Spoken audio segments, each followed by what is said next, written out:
Unacademy. Let's crack it.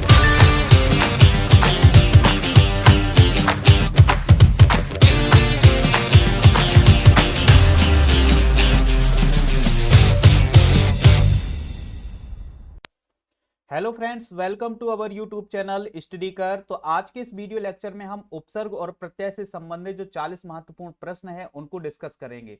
अगर आपने उपसर्ग और प्रत्यय से संबंधित जो हमारे वीडियो लेक्चर हैं इसके पहले के, जिसमें हमने उपसर्ग और प्रत्यय को डिटेल से पढ़ा है, अगर अभी तक आपने वो वीडियो नहीं देखे हैं तो जरूर देखें। हमारे चैनल पर विजिट करें और वहां पर इन वीडियो को जरूर देखें। तो यह वीडियो लेक्चर आपके हर एग्जाम के लिए बहुत ही इंपॉर्टेंट होगा। तो देखते हैं पहला प्रश्न क्या है हमारा। तो पहला प्रश्न है, निर्वाह में प्रयुक्त उपसर्ग हैं नी, नेह, निर या निरी। तो आंसर क्या होगा इसका? आंसर होगा ऑप्शन सी, मतलब निर होगा इसका सही उत्तर। निर्वाह में कौन सा उपसर्ग प्रयुक्त किया गया है? निर उपसर्ग प्रयुक्त किया गया है। उपसर्ग क्या कहलाते हैं? ऐसे शब्दांश जो किसी शब्द के पहले जोड़ते हैं और उसका अर्थ बदल देते हैं। नेक्स्ट क्वेश्चन है, हिंदी में कृत प्रत्ययों की संख्या कितनी है? 28, 30, 42, 50। तो आंसर होगा इसका ऑप्शन सी, मतलब 42। 42 कृत प्रत्ययों की संख्या है। तो कृत प्रत्यय क्या कहलाते हैं? ऐसे प्रत्यय जो किसी क्रिया के साथ जुड़ते हैं तो क्या कहलाते हैं? वो कृत प्रत्यय। नेक्स्ट क्वेश्चन है, कृदंत प्रत्यय किन शब्दों के साथ जुड़ते हैं? संज्ञा, सर्वनाम, विशेषण, क्रिया। तो आंसर क्या होगा इसका? ऑप्शन डी होगा। जो कृदंत प्रत्यय है वो क्रिया के साथ जुड़ते हैं और जो तद्धित प्रत्यय होते हैं वो संज्ञा, सर्वनाम और विशेषण के साथ जुड़ते हैं। नेक्स्ट क्वेश्चन है, निम्न पद एक प्रत्यय लगने से बने हैं, इनमें से कौन सा पद गलत है? तो हमें बताना है कि कौन सा पद एक प्रत्यय लगने से नहीं बना है, जैसे दैविक, सामाजिक, भौमिक, प्रच्छिक। तो आंसर होगा इसका ऑप्शन डी, जो प्रच्छिक शब्द है वो एक प्रत्यय से नहीं बना हुआ है। दैविक, सामाजिक, भौमिक ये तीनों शब्द एक प्रत्यय से बने हुए हैं। नेक्स्ट क्वेश्चन है, किस शब्द की रचना प्रत्यय से हुई है? अभियोग, व्यायाम, अपमान, इनमें से कोई नहीं। तो आंसर क्या होगा इसका? ऑप्शन डी होगा, जिसमें ये शब्द जो है इनमें से कोई भी शब्द जो है वो प्रत्यय से नहीं बना हुआ है। तो इसका आंसर होगा ऑप्शन डी। नेक्स्ट क्वेश्चन है, वे इंसाफी में प्रयुक्त उपसर्ग है? वे, इन या वे या बे इन। तो आंसर होगा इसका ऑप्शन ए, बे उपसर्ग जुड़ा हुआ है। क्या बे इंसाफी में कौन सा उपसर्ग है? बे उपसर्ग जुड़ा हुआ है। उपसर्ग क्या कहलाते हैं पहले भी बता चुके हैं कि ऐसे शब्दांश होते हैं जो किसी शब्द के पहले जोड़ते हैं और उसका अर्थ बदल देते हैं। नेक्स्ट क्वेश्चन है, निम्न में से उपसर्ग रहित शब्द है? सुयोग, विदेश, अत्यधिक, सुरेश। आंसर होगा इसका ऑप्शन डी, मतलब जो सुरेश है वो उपसर्ग रहित शब्द है, मतलब इसमें कोई भी उपसर्ग नहीं जुड़ा हुआ है। सुयोग, विदेश और अत्यधिक जो है इनमें उपसर्ग जुड़े हुए हैं। जैसे सुयोग में सु जुड़ा हुआ है, विदेश में वी उपसर्ग जुड़ा हुआ है और अत्यधिक में अति उपसर्ग जुड़ा हुआ है। नेक्स्ट क्वेश्चन है, बहाव शब्द में प्रयुक्त प्रत्यय कौन सा है? वह, हाव, आव या आबा। तो आंसर होगा इसका ऑप्शन सी, आव उपसर्ग प्रत्यय जुड़ा हुआ है किसमें? बहाव में। बहाव शब्द में कौन सा प्रत्यय है? आव प्रत्यय है। और प्रत्यय क्या कहलाते हैं? ऐसे शब्दांश जो किसी शब्द के अंत में जोड़ करके और उसका अर्थ बदल दे, क्या कहलाते हैं? प्रत्यय कहलाते हैं। तो बहाव शब्द में कौन सा प्रत्यय है? आव प्रत्यय है। नेक्स्ट क्वेश्चन है, विज्ञान शब्द में प्रयुक्त उपसर्ग है? विग, ज्ञान, वी या अन। तो आंसर होगा इसका क्या? ऑप्शन सी, मतलब वी उपसर्ग जुड़ा हुआ है। विज्ञान शब्द में कौन सा उपसर्ग है? तो वी उपसर्ग जुड़ा हुआ है। वी धन ज्ञान क्या हो जाएगा? विज्ञान। नेक्स्ट क्वेश्चन है, चिरायु शब्द में प्रयुक्त उपसर्ग है? ची, चिर या यू या आयु। तो आंसर होगा इसका ऑप्शन बी, मतलब जो जो चिरायु है उसमें उपसर्ग कौन सा है?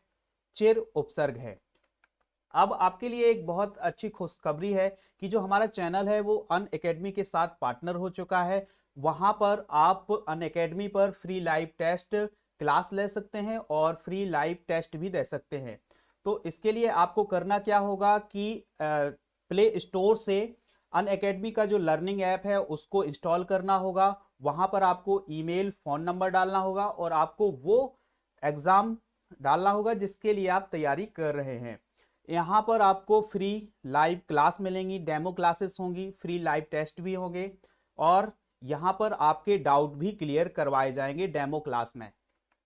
फिर है इसके बाद कि जो लाइव टेस्ट होगा उसमें आप अगर आपको बीच में कोई डाउट है तो वो क्लियर करवाए जाएंगे और आपको सॉल्यूशन भी बताया जाएगा उसका।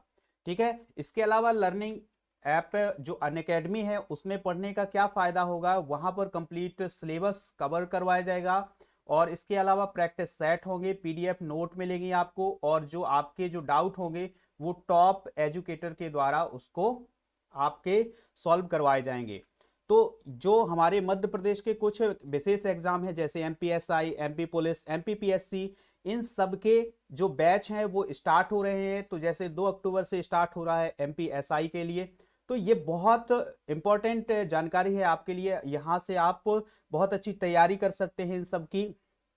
और अगर आप एडमिशन लेना चाहते हैं हमारे थ्रू तो उसके लिए आपको सब्सक्रिप्शन लेना पड़ेगा और उस सब्सक्रिप्शन के लिए आपको एक रेफरल कोड की जरूरत होगी। अगर आप हमारा रेफरल कोड राजा नंबर 1 यूज करते हैं तो आपको बहुत छूट दी जाएगी। तो ये आप यूज कर सकते हैं, ये रेफरल कोड आपको याद रखना है, राजा नंबर 1।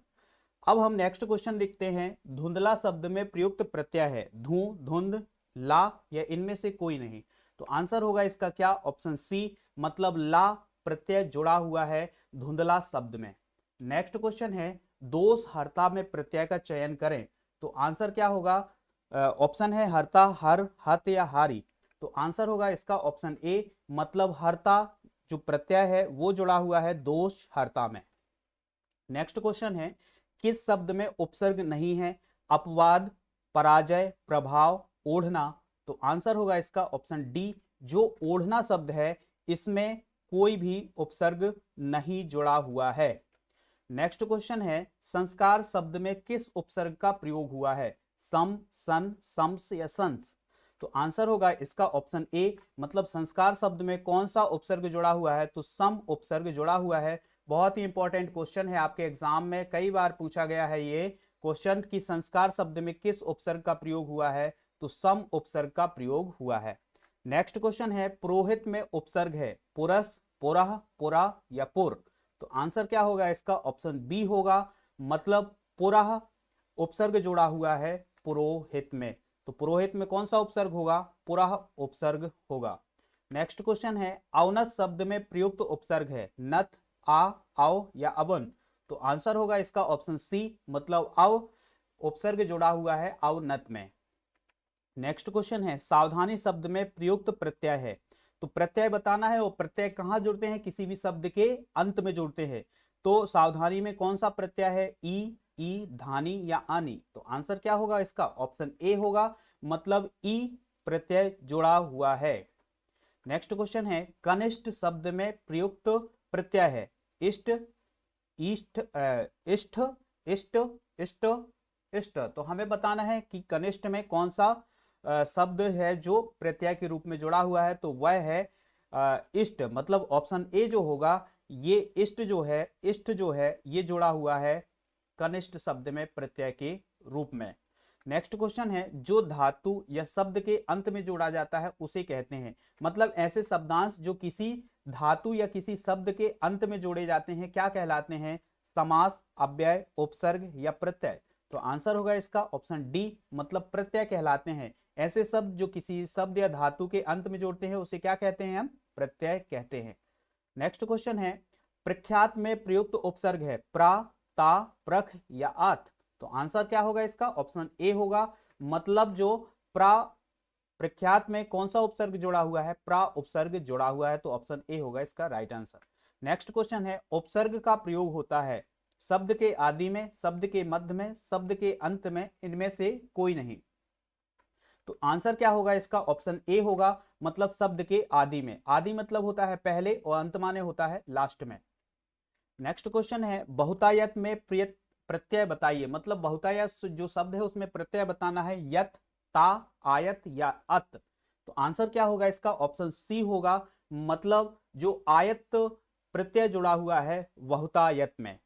ठीक है।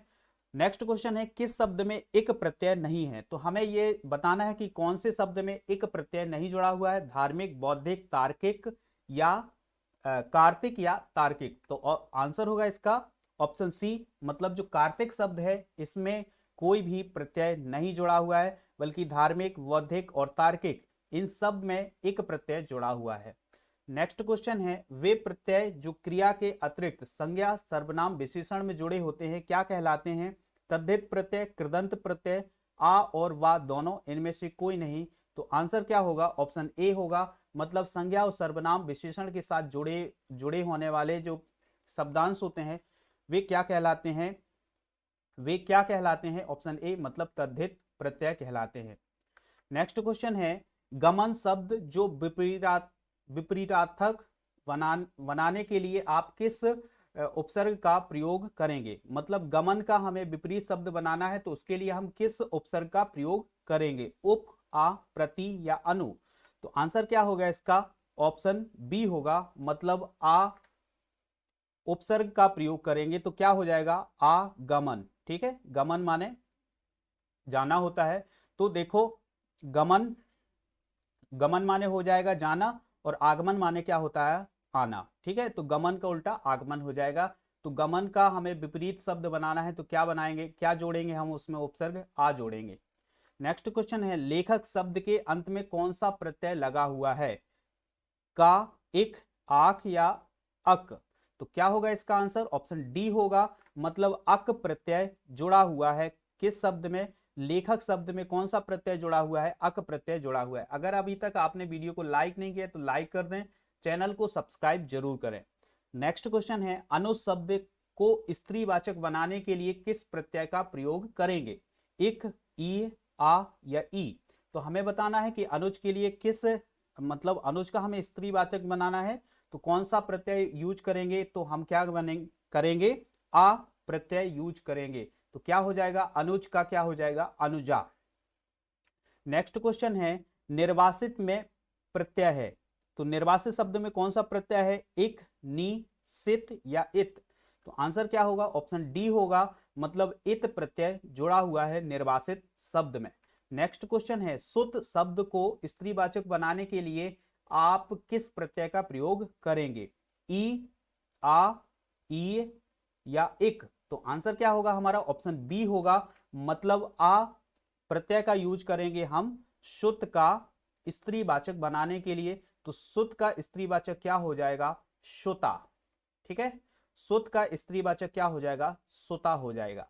नेक्स्ट क्वेश्चन है, स्पर्श शब्द को विलोम बनाने के लिए किस उपसर्ग का प्रयोग करेंगे? नी, अनु, आ या कु? तो क्या हो जाएगा इसका? इसका हो जाएगा ऑप्शन सी हो जाएगा, अप्रस्य। मतलब अप्रस्य जो हो जाएगा वो हो जाएगा इसका, स्पर्श मतलब होता है छूने वाला और अस्पर्श मतलब ना छूने वाला। तो ऑप्शन सी हो जाएगा इसका राइट आंसर। आ उपसर्ग लगाएंगे हम किसमें? स्पर्श में। ठीक है, नेक्स्ट क्वेश्चन है, प्रतिकूल शब्द में कौन सा उपसर्ग प्रयुक्त है? प्रा, परा, परि या प्रति? तो हमें बताना है प्रतिकूल में कौन सा उपसर्ग है। तो आंसर होगा इसका ऑप्शन डी, मतलब प्रति उपसर्ग जुड़ा हुआ है प्रतिकूल शब्द में।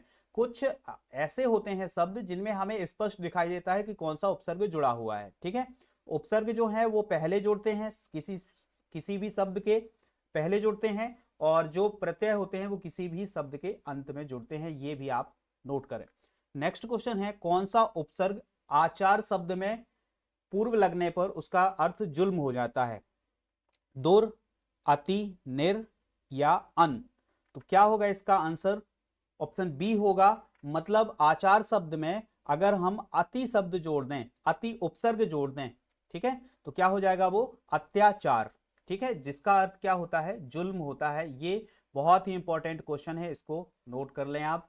नेक्स्ट क्वेश्चन है, निम्न में से कौन सा शब्द कृदंत प्रत्यय से बना है? रंगीला, बिकाऊ, दुधारू, कृपालु?